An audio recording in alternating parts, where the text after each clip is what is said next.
আসসালামু আলাইকুম রহমতুল্লাহি ওবরকাতুহু। সম্মানিত দর্শক, আমাদের দেশের রাজনীতিতে, বিশেষ করে ক্ষমতার রাজনীতিতে ৫ বছর একটা যাকে বলা হয় কোড নাম্বার। আপনি লক্ষ্য করুন যে সেই 1954 থেকে আজ অবধি প্রতি ৫ বছর পর পর আমাদের রাজনীতিতে একটি ব্যাপক পরিবর্তন আসে এবং সে পরিবর্তনের ফলে একেবারে রাজনীতির যেটিকে বলা হয় কোর্স অফ অ্যাকশন, সেই কোর্স অফ অ্যাকশন চেঞ্জ হয়ে যায়। আমি আপনাকে ১৯৪৭ সন থেকে বলি। তো ১৯৪৭ সনে যখন পাকিস্তান স্বাধীন হলো, তখন রাজনীতির পাদপীঠে কারা? রাজনীতির পাদপীঠে কায়েদ আজম মোহাম্মদ আলী জিন্নাহ, তার সঙ্গে মোহাম্মদ আলী বা আলী ভ্রাতৃদ্বয়, মোহাম্মদ আলী, লিয়াকত আলী, সাহেবজাদা ইয়াকুব আলী খান। আছে গেল। তো ৪৭, ৪৮, ৪৯, ৫০। সেই ৫০-এর পরে এটা পরিবর্তন হতে থাকলো। সেই পরিবর্তনের ধারায় সেখানে গোলাম মোহাম্মদ, চৌধুরী গোলাম মোহাম্মদ, এরপর খাজা নাজিম উদ্দিন, এখানে হোসেন শহীদ সরওয়ার্দী, শেরেবাংলা একে ফজলুল হক, সর্বভারতীয় রাজনীতির এই সমস্ত দিকপালরা এসে পাকিস্তানের রাজনীতিতে গুরুত্বপূর্ণ হয়ে পড়লেন। দ্বিতীয় ক্যাটাগরিতে এসে যারা এলেন তারা খেলাফতে রব্বানী পার্টির আবুল হাসিম, তারপর সেই মুসলিম লীগের আরও অনেক যারা নেতৃবৃন্দ রয়েছেন তারা। এভাবে চলল ৫ বছর। তাহলে ৫০, ৫১, ৫২, ৫৪। ৫৪-তে এসে পুরো রাজনীতির যে পট পরিবর্তন হয়ে গেল। একেবারে কোর্স অফ অ্যাকশন পরিবর্তন হয়ে গেল পূর্ব পাকিস্তানে এবং পশ্চিম পাকিস্তানে। এভাবে চলল ৫ বছর। ৫৪, ৫৫, ৫৬, ৫৭। ৫৮ সালে এসে পুরো রাজনীতির পট পরিবর্তন হয়ে গেল। সেখানে আইয়ুব খান চলে আসলেন, সব শেষ। এবং একটা ইতিহাস তৈরি হলো, সামরিক শাসনের ইতিহাস। সেই ৫৮ থেকে ৫৮, ৫৯, ৬০, ৬১, ৬২ সনে এসে কি হলো, আবার কোর্স অ্যাকশন পরিবর্তন হলো। আইয়ুব খান দেখলো যে এভাবে চলবে না, নির্বাচন দিতে হবে, বেসিক ডেমোক্রেসি দিতে হবে, রাজনৈতিক দলগুলোকে স্বীকৃতি দিতে হবে, নানা রকম একটা পরিবর্তন, মানে সামরিক শাসনটাকে তিনি আবার গণতন্ত্রে রূপান্তরিত করলেন। আচ্ছা, ৬২ থেকে আবার ৫ বছর, ৬৩, ৬৪, ৬৫, ৬৬। ৬৬ সনে কি হলো, পুরো তার যে সামরিকতন্ত্র, তারপরে আবার সেমি বেসিক ডেমোক্রেসির যে ইতিহাস, এটা পাল্টে গেল। নতুন একটা আন্দোলন, শিক্ষা আন্দোলন শুরু হলো। ৬২ শিক্ষা আন্দোলন, সেটাকে গিয়ে ৬৬ গণ আন্দোলনে রূপান্তরিত হলো এবং সব কিছু একেবারে তছনছ হয়ে গেল। এরপর পরবর্তী ৫ বছর আসেন ৬৬, ৬৭, ৬৮, ৬৯। ৬৯ গণ অভ্যুত্থান হয়ে গেল। ৭০ একটা নতুন প্রেক্ষাপট তৈরি হয়ে গেল। আবার আসেন ৫ বছর, ৭০, ৭১, ৭২, ৭৩, ৭৪ সাল। ৭৪ সাল দুর্ভিক্ষ হলো এবং ৭৫-এর ১৫ই আগস্ট অনিবার্য করে তুলল। তারপরের ৫ বছর আসেন ৭৫, ৭৬, ৭৭, ৭৮, ৭৯। ৭৯-তে কী হলো, জিয়াউর রহমান সাহেব এই যে বহুদলীয় গণতন্ত্র, এর আগে নানা রকম কিছু করে সে একটা স্ট্যাবল অবস্থায় দেশটাকে আনলো। আনার পরে এরপরে মাত্র ২ বছরের মাথায় তার পরিণতি শেষ হয়ে গেল। এরপরে আপনি সেই ৭৯ থেকে আবার ৫ বছর করেন, ৭৯, ৮০, ৮১, ৮২, ৮৩ সন। 1983-তে কী হলো, এরশাদের মার্শাল ল। আবার সেই এরশাদের মার্শাল লর সঙ্গে যদি আপনি তুলনা করেন, আপনি দেখবেন যে সেই 1958-এর মার্শাল লয়ের একেবারে অনুরূপ। আবার 83-তে যে ঘটনাগুলো ঘটলো বা তখনকার যে প্রেক্ষাপট, কোর্স অফ অ্যাকশন, এটাকে আপনি জিয়াউর রহমানের 1975-এর ডিসেম্বর মাসের ঘটনার সঙ্গে তুলনা করতে পারেন। এভাবে 83 থেকে আরও 5 বছর পরে আগায় যান, 84, 85, 86, 87, 88। 88 সনে পুরো রাজনীতির যে তার যে ক্যারিয়ার শেষ হয়ে গেল। সে একতরফা নির্বাচন করলো, সমস্ত রাজনৈতিক দলগুলো শেষ হয়ে গেল, একটা গৃহপালিত বিরোধী দল তৈরি করলো। আরও বলবো, এভাবে 5 বছর পর পর আপনি দেখেন যে রাজনীতিতে একটা কোর্স শেষ হয় আর নতুন করে রাজনীতির মাঠে অনেকগুলো মুখ, অনেকগুলো নায়ক, অনেকগুলো খলনায়ক তারা চলে আসে। সেই দিক থেকে এই যে 2026 সন, এই 2026, 27, 28, 29, 30, এই 2030 সনের মধ্যে আমাদের রাজনীতিতে কি কি হতে পারে সেই বিষয়গুলো নিয়ে আলোচনা করব। এর কারণ হলো এই সময়টিতে আমাদের অনেকগুলো কোর্স অফ অ্যাকশন মানে পরিবর্তন হবে, অনেকগুলো ঘটনা ঘটবে, অনেকগুলো মুখ রাজনীতি থেকে হারিয়ে যাবে, অনেকগুলো নতুন মুখ আসবে। এখন আমরা যাদেরকে দেখছি, আমরা দেখছি জামাতের আমির গোলাম পারওয়ার সেক্রেটারি, আমরা দেখছি জামাতের সঙ্গে অনেকগুলো ইসলামী দল নয়, প্রথাগত সাধারণ দল, তাদের একটা ঐক্য হয়েছে এবং জামাতের একঝাঁক তরুণ নেতৃত্ব, এখানে শিশির মনির আছে, ব্যারিস্টার শাহরিয়ার আছে, এখানে ফুয়াদ আছে, এবি পার্টির মঞ্জু সাহেব আছেন, তারপর এখানে ডক্টর মাসুদ সংসদ সদস্য তিনি আছেন, তারপরে এখানে মিজানুর রহমান আজহারি আছেন, আহমদুল্লাহ আছেন, এখানে সংসদে গেছেন সেই যে আমির হামজা আছেন। তো এই লোকগুলোকে আপনি একত্র করেন, সবারই নিজস্ব জায়গা থেকে কিন্তু প্রচণ্ড সফলতা আছে, ইতিবাচক বলেন কিংবা নেতিবাচক বলেন, সফলতা আছে। তো সেই সফলতার প্রেক্ষিতে বিরোধী দলের এই মুখগুলোর সঙ্গে সঙ্গে আবার মামুনুল হক সাহেব আছেন, তারপর মেজর আক্তার আছেন, কর্নেল ওলি আছেন, তারপর সেখানে কর্নেল ওলির সাথে সাথে আরও অনেকগুলো মুখ সামনে চলে আসবে।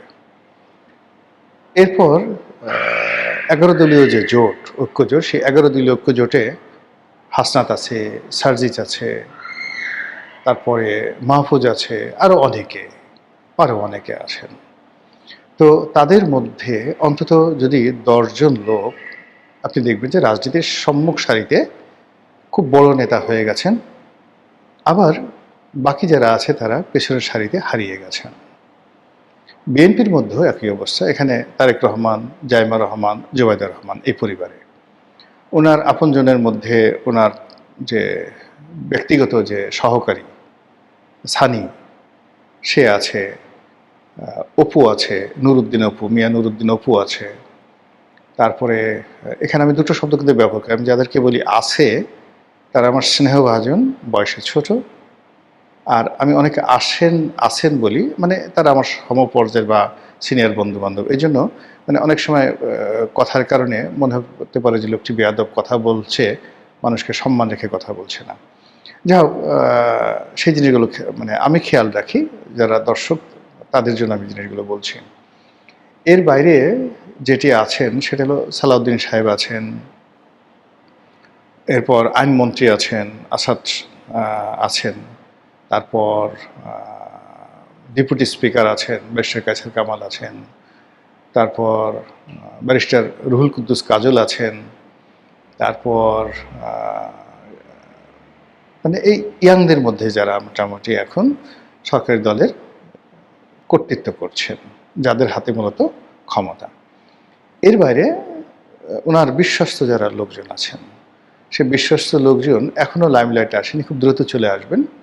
সেটা হলো স্থানীয় সরকার এলজিআরডি যে মিনিস্ট্রি রয়েছে, সেই মিনিস্ট্রিতে যিনি প্রতিমন্ত্রী আছেন, বগুড়া থেকে হয়েছেন এক ভদ্রলোক, দলের মধ্যে খুবই প্রভাবশালী।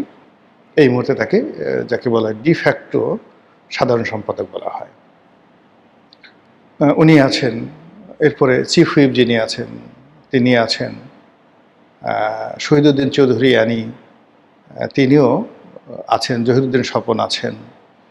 তো এরকম সরকারি দলের অন্তত 100 তরুণ এবং মধ্যবয়সী যারা লোকজন রয়েছেন, তাদের মধ্যে একটা বিরাট অংশ পেছনে পড়ে যাবেন আর বিরাট অংশ সামনে চলে আসবেন। এই হলো এখানকার দৃশ্য। বাইরে কি হতে পারে? বাইরে হাসানুল্লাহ কিনু সাহেব, রাশেদ খান মেনন সাহেব, ওনাদের মতো লোক ছাড়াও সেই হেফাজত ইসলামীর অন্তত 1 ডজন আওয়ামী লীগপন্থী যারা নেতা আছেন, যারা খুবই জনপ্রিয়, ওয়াজের ময়দানে সংগঠন চালাতে গিয়ে এবং হেফাজত তাবলিগের মধ্যে তাদের একটা বিরাট প্রভাব রয়েছে। আমি ব্যক্তিগতভাবে কারো নাম বললাম না। অন্যদিকে আওয়ামী লীগের যে রাজনীতি, সেই রাজনীতিতে শেখ হাসিনা ছাড়াও জাহাঙ্গীর কবির নানক সাহেব আছেন, বাহাউদ্দিন নাসিম সাহেব আছেন। কোনো অবস্থায় আপনি তাদের যে প্রভাব, এটা আপনি বন্ধ করতে পারবেন না। এদের একটা গ্রুপ হয়ে গেছে রাজনীতিতে, অর্থাৎ বাহাউদ্দিন নাসিম, আলাউদ্দিন নাসিম, তারপর জাহাঙ্গীর কবির নানক, ওনাদের একটা পলিটিক্যাল গ্রুপ ঠিক সেম এইজে আছেন, যারা দেশের বাইরে থাকা সত্ত্বেও তাদের মধ্যে একটা পোলারাইজেশন হচ্ছে। শেখ পরিবারের মধ্যে শেখ ফজলে নূর, তাপস আছেন, পরশ আছেন, শেখ রেহানার ছেলে ববি আছেন, তারপরে সজীব ওয়াজেদ জয় আছেন, পুতুল আছেন। আপনি এদেরকে রাজনীতি থেকে বাদ দিতে পারবেন না। অন্যদিকে শেখ সেলিম সাহেবের যে ছেলে একজন আছেন, যিনি যুবলীগ করতেন, ব্যারিস্টার, তো নাইম, ব্যারিস্টার নাইম। তারপরে আবুল হাসনাত আবদুল্লাহ সাহেবের ছেলে আছে, যিনি বরিশালে মেয়র হয়েছেন, হাসনাত আবদুল্লাহ। মানে আওয়ামী লীগের রাজনীতিতে তাদের যে অবস্থান, এর বাইরে আর অনেক যে সকল রিফাইন্ড নতুন ছাত্রলীগ যুবলীগ থেকে একটা বিরাট গ্রুপ চলে আসবে। যেমন ধরুন লিয়াকত শিকদার, নজরুল ইসলাম বাবু, ইকবালুর রহিম, এরকম ছাত্রলীগের সাদ্দাম, তারপরে গোলাম রব্বানী, নাজমুল, মানে যারা অতীতে প্রেসিডেন্ট সেক্রেটারি হয়েছেন, তাদের মধ্যে যাদের ফাইন্যান্সিয়ালি বা যাদের বিরুদ্ধে করাপশনের অভিযোগ ওরকম বেশি একটা নেই, বা যারা পদ পদবি পাননি, এরকম অনেকে সম্মুখ সারিতে চলে আসবেন। যেমন শেখর আছেন, আবু সাইদ স্বপন আছেন। ওনারা সবাই এরকম আওয়ামী লীগের অন্তত 100 জন নেতাকর্মী, তারা এই দলটির নেতৃত্বে আসবেন, অথবা আওয়ামী লীগ যদি হারিয়ে যায় এরাও হারিয়ে যাবেন। তো এই যে হারিয়ে যাবেন, এটা হলো আমাদের স্বাভাবিক যে প্রক্রিয়া। যদি আওয়ামী লীগ, জামাত, বিএনপি, এনসিপি এদের সবার রাজনীতি করার সুযোগ থাকে, তাহলে এরকম একটা পরিবেশ পরিস্থিতির সৃষ্টি হবে। ফলে আগামী 5 বছর পরে রাজনীতির ময়দানে আপনি অনেককে দেখবেন যাদেরকে আপনি এখন কাউন্ট করছেন না, আর এখন যাদেরকে আপনি কাউন্ট করছেন তাদের অনেককে আপনি দেখবেন যে রাজনীতির ময়দানে তারা নেই। এই গেল একটা। দ্বিতীয় যেটা আছে সেটা হলো যে, যদি সরকার খুব ভালো করে, বিএনপি খুব ভালো করে, আওয়ামী লীগ ধীরে ধীরে ধীরে ধীরে যাকে বলে পিছনের সারিতে চলে যাবে, একসময় মানুষ ভুলে যাবে। যদি তারেক রহমান সাহেব আর একটা পদ্মা সেতু করে ফেলে, আরও একটা বড় এক্সপ্রেসওয়ে করে ফেলে, 300 ফিটে যেটা পূর্বাঞ্চলে যে রাস্তা, এর চাইতে দৃষ্টিনন্দন, সে দেখা গেল সে বলল যে না, আমি এখন 300 ফিট যেভাবে চলছে এটা তো আসলে 30-35 কিলোমিটার, আমি পুরো ঢাকা চট্টগ্রাম যে হাইওয়েটা আছে, আগামী 5 বছরের মধ্যে ঢাকা চট্টগ্রাম হাইওয়ে আর পদ্মা সেতু পার হয়ে ভাঙ্গা থেকে একেবারে মানে পটুয়াখালী পর্যন্ত বা কুয়াকাটা পর্যন্ত আমি এটাকে 6 লেনের একটা হাইওয়ে করে ফেলব, মংলা বন্দর পর্যন্ত। তো এই দুটো কাজ যদি হয়, এই দুটো কাজে যদি তারা মনে করে যে না, আমরা এখানে 30,000 কোটি বা 40,000 কোটি টাকা ব্যয় করব, এতদিনের মধ্যে একটা জার্মান কোম্পানিকে দেব, জার্মানরা খুব ভালো, বিশ্বস্ত, অথবা কোনো ওআইসি কর্পোরেশনের মতো জাপানি কোনো কোম্পানিকে দেবো, একদম টাইম ফ্রেম করে আমাকে এত দিনের মধ্যে এই দুটো highway, just like highway, no মানে যাকে বলা হয় কোনো রিক্সা কোনো মানে ওই হাইওয়েতে কেউ ঢুকতে পারবে না, একদম পাখিও ঢুকতে পারবে না, এইভাবে পুরো ব্লকেট করে দেওয়া হবে যেভাবে চীন, ইউরোপ, আমেরিকাতে হাইওয়েগুলো থাকে। তো বাংলাদেশে যদি তারা অন্তত দুটো হাইওয়ে করতে পারেন, একটা পদ্মা সেতু করতে পারেন, তাহলে দেখা যাচ্ছে লোকজন আর শেখ হাসিনার নাম নেবে না। এটা হলো বাস্তবতা। কিন্তু তারা যদি এই কাজগুলো করতে না পারে, শুধুমাত্র কার্ড বিতরণ করে, শুধুমাত্র খাল খনন করে, শুধুমাত্র যে সেই নানা রকম কথাবার্তা যেগুলো বিতর্ক হচ্ছে ইদানিং, সেই কাজগুলো করতে থাকি, তাহলে দেখবেন যে অনেকে হারিয়ে গেছে। আর আওয়ামী লীগের নাম বারবার আসছে যে না, এদেশে আসলে আওয়ামী লীগের সরকার বারবার দরকার, এরকম একটা পরিবেশ পরিস্থিতি তৈরি হতে থাকবে। তো এই যে 5 বছরের যে কোর্স অফ অ্যাকশন, সেই কোর্স অফ অ্যাকশন কিন্তু শুরু হয়ে গেছে। একটা জিনিস আমি বলতে পারি যে বাংলাদেশে হয়তো আর সামরিক শাসন বা আরেকটি 1-11 যে পরিবেশ পরিস্থিতি, এটা আর হবে না। আরেকটা জিনিস আমি বলতে পারি যে আমাদের যে সিভিল সোসাইটিতে যে ধরনের একটা অ্যাম্বিশন ছিল, ডক্টর মোহাম্মদ ইউনূসের পতনের পরে সেই অ্যাম্বিশনটাও চলে গেছে। ফলে আগামীতে যা কিছুই হোক না কেন, এটা রাজনীতির মাধ্যমে হবে। সেটা ইসলামী ধারা রাজনীতি হতে পারে, বিএনপি ধারা রাজনীতি হতে পারে, আওয়ামী লীগ ঘরানার রাজনীতি হতে পারে, এটা একটা সম্ভাবনা। আর সেই সম্ভাবনার সঙ্গে আমেরিকা যুক্ত হতে পারে, ভারত যুক্ত হতে পারে, অথবা চীন এবং পাকিস্তান যুক্ত হতে পারে। কিন্তু ঘটনা যাই হোক না কেন, 5 বছর পর আপনি আজকের এই 2026 সনের যে রাজনীতি দেখছেন, তার 5 to 10% রাজনীতি আপনি দেখতে পাবেন না। 5 বছর পর আপনি যা কিছু দেখবেন, একেবারে 90% একটা ভিন্ন পরিবেশ, ভিন্ন আঙ্গিক আপনি দেখতে পাবেন। মহান আল্লাহ আমাদের সবাইকে হিদায়াত দান করুন এবং হেফাজত করুন। আসসালামু আলাইকুম ওয়া রাহমাতুল্লাহি ওয়া বারাকাতুহু।